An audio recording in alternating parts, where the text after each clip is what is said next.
Mobile phone சாபம் என்று தன் அணியை வெற்றி பெற செய்ய தன் கருத்துக்களை முன்வைக்க சகோதரர் சல்பீர் அவர்கள்.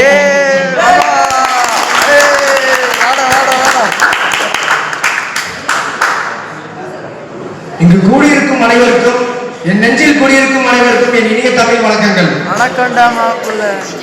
இங்கு என்னையா நடக்குது என கேட்க வந்திருக்கும் எதிர்த்தரப்பினரை நீதாண்டா நடக்கிற என்பதற்காக சார்பட்டா பரம்பரை சார்பாக உங்கள் மாணவன் நான் வந்திருக்கிறேன்.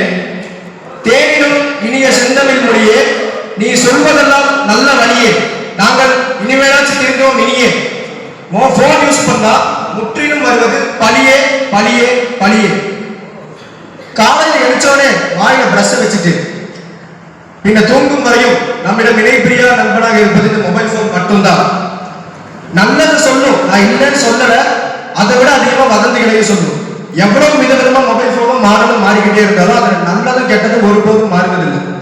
சர்க்கரையை யாரு சாப்பிட்டாலும் அது இனிக்கும், பாவக்காயை தேவரே சாப்பிட்டாலும் அது கசக்கும். என்ன சொல்ல வரேன்னா, தங்களது அவசர தேவைகளுக்காகவே கண்டுபிடிக்கப்பட்டது இந்த மொபைல் போன். இப்போ மொத்த உலகத்தையும் பெரிய ஆட்சியாளராக ஆட்சி செஞ்சுட்டு இருக்கு. முதல்ல வெளிநாட்டுக்காரங்களுக்கு நம்ம அடிமையா இருந்தோம் சுதந்திரத்துக்கு முன்னாடி. சுதந்திரத்துக்கு பின்னாடி அவங்களோட ப்ராடக்ட்டுக்கு நம்ம அடிமையா இருக்கோம். மாற்றங்கள் எதுவும் பெருசா இல்லை. மாற்றம் என்பது நம்மிடம் இருந்துதான் தொடங்க வேண்டும். நடுவர் அவர்களே, இன்றைய காலத்தில் என் தரப்பு வாதத்தில் நான் சொல்ல முன் வருவது என்னவென்றால், சில பேர் சொல்றாங்க மொபைல் நம்ம இம்ப்ரூவ் பண்ணணும், அது அடித்தர வழி. ஓவர் யூஸ் பண்ணி கண் வலி வந்தா அது பயந்தர வழி. அடித்தர வழியை விட பயந்தர வழி தான் பெருசு. இயற்கையான அழகை ரசிக்காம ஃபில்டர் போட்டுட்டு, தம்பி நீங்க எம்ஜிஆர் மாதிரி தக தக தகன்னு நின்றீங்க அப்படிங்கிறாங்க. பர்த்டே வந்தா ஃபர்ஸ்ட்ல ஒரு விஷ் வரும். இப்போ வாழ்த்துக்கள் வாழ்த்துக்கள் ரெண்டே வார்த்தை. முதல்ல நம்மள கொஞ்சமாவது மதிக்கிற மாதிரி இருந்துச்சு, இப்ப மிதிக்கிறாங்க. கடமையில கண்ணாவும் அறிவுல பொண்ணாவும் இருந்தவங்க இப்ப ஏதோ வேற சொன்னா ஏங்கன்னு சொல்லி போயிடுவாங்க. இது ஆக்சன் மேடம். இதுல அடிக்கடி வீரர்கள் சொல்ற வார்த்தை பாத்துக்கலாம் அப்படின்னு.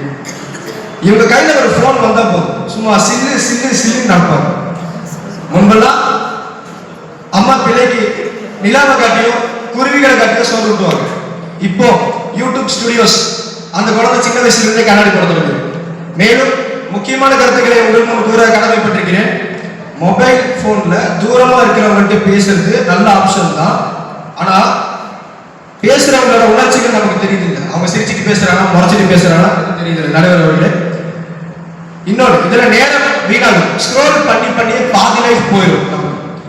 மூளையின் நரம்பு மண்டலம் முற்றிலுமாக பாதிக்கப்படும்.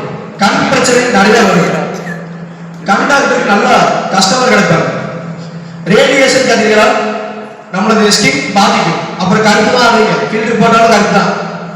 கொஞ்சம் அம்மாட்ட திட்டு வாங்க நினைவு கூறுங்கள் மக்களே.